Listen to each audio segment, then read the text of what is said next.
നിങ്ങളുടെ അമ്മ ദിവസം മുഴുവനും നിങ്ങളോട് സംസാരിച്ചില്ലെങ്കിൽ എന്താണുണ്ടാവുക? കൂട്ടുകാർ ഒഴിവാക്കിയാലോ? നിങ്ങൾ ദുഃഖിക്കുമല്ലേ? സ്നേഹമെന്നത് കരുണയാണ്. ആ വികാരം നമുക്ക് ശക്തിയും സുഖവും നൽകും. നമ്മുടെ വാക്കുകൾ കൊണ്ടും പ്രവൃത്തി കൊണ്ടും മറ്റുള്ളവരെ സ്നേഹിക്കാൻ സാധിക്കും. മറ്റുള്ളവരോട് സ്നേഹം കാണിക്കുമ്പോൾ അത് രണ്ടിരട്ടിയായി തിരിച്ചു വരുന്നത് നമുക്ക് കാണാൻ കഴിയും.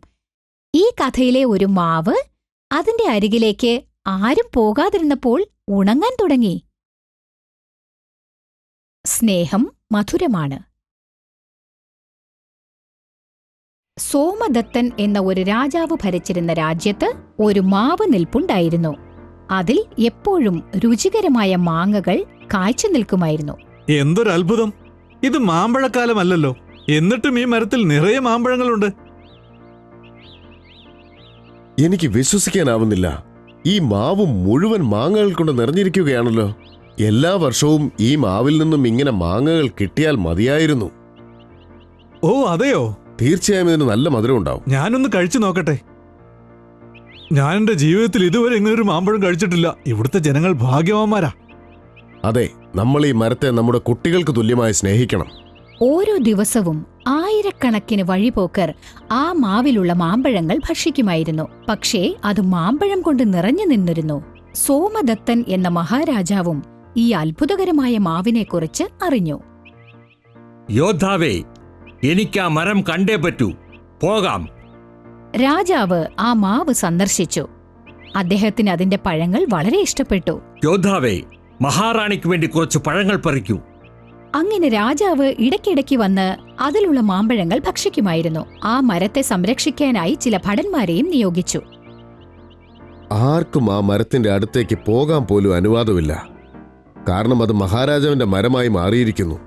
ആ മരത്തിന് കുറേശ്ശെയായി സന്ദർശകർ കുറഞ്ഞു. ഇത് ആ മരത്തെ ബാധിച്ചു. പഴയതുപോലെ അതിൽ മാങ്ങകൾ നിറയെ കായ്ക്കുകയുണ്ടായില്ല. അങ്ങനെ ആ മരം ഉണങ്ങാൻ തുടങ്ങി. അതിലെ മാങ്ങകൾ കുറേശ്ശെയായി കുറഞ്ഞുകൊണ്ടേയിരുന്നു. എന്തുപറ്റി? നാം ആജ്ഞാപിക്കുന്നു, ഏറ്റവും നല്ല തോട്ടക്കാരനെ ആ മരത്തെ നോക്കാൻ നിയമിക്കൂ. പക്ഷേ അതുകൊണ്ട് ഫലമുണ്ടായില്ല. മഹാരാജാവ് വിഷമിച്ചു. അങ്ങനെയിരിക്കെ രാജമഹർഷി മഹാരാജാവിനെ സന്ദർശിച്ചു. മഹാരാജൻ, ഇതുതന്നെയാണ് സ്നേഹവും സന്തോഷവും ലഭിക്കാത്തവർക്കെല്ലാം സംഭവിക്കുക. അങ്ങ് എന്താണ് പറയുന്നത്? അതെ മഹാരാജൻ, മരം ദുഃഖിക്കുന്നുണ്ട്. കാരണം അതിനെ സ്നേഹിച്ചവർ ഇന്നതിനെ കാണാനായി വരുന്നതേയില്ല. പണ്ട് അത് തന്റെ മരത്തിലെ പഴങ്ങൾ മുഴുവനും ഇവിടുത്തെ ജനങ്ങൾക്ക് ദാനമായി കൊടുത്തുകൊണ്ടിരുന്നു. അതായിരുന്നു രാജൻ അതിന്റെ സന്തോഷം. എല്ലാവരും അതിനെ സ്നേഹിച്ചു. അവരുടെ അനുഗ്രഹം ആ മരത്തെ സന്തോഷിപ്പിച്ചിരുന്നു. ഇപ്പോൾ അങ്ങയുടെ ഭടന്മാർ ആ പഴം തിന്നാൻ ആരെയും അനുവദിക്കുന്നില്ല. ഇതാ മരത്തെ വേദനിപ്പിച്ചു. അതിപ്പോൾ മരിക്കുകയാണ് രാജൻ. ഓ, നാം എന്തൊരു വിഡ്ഢിത്തരമാണ് കാണിച്ചത്! ഭടന്മാരെ, നമുക്ക് കൊട്ടാരത്തിലേക്ക് തിരിച്ചു പോകാം. ഉടൻ തന്നെ രാജാവ് തന്റെ ഭടന്മാരെ അവിടെ നിന്നും മാറ്റി. വീണ്ടും ആ മരം ജനങ്ങളുടെ മരമായി മാറി. മാവ് വീണ്ടും മാമ്പഴങ്ങൾ കൊണ്ട് നിറഞ്ഞു. മിറക്കിൾ. എന്തെങ്കിലും അസാധാരണമായി സംഭവിക്കുക. നർച്ചർ. വളരാൻ അനുവദിച്ച് സഹായിക്കുക.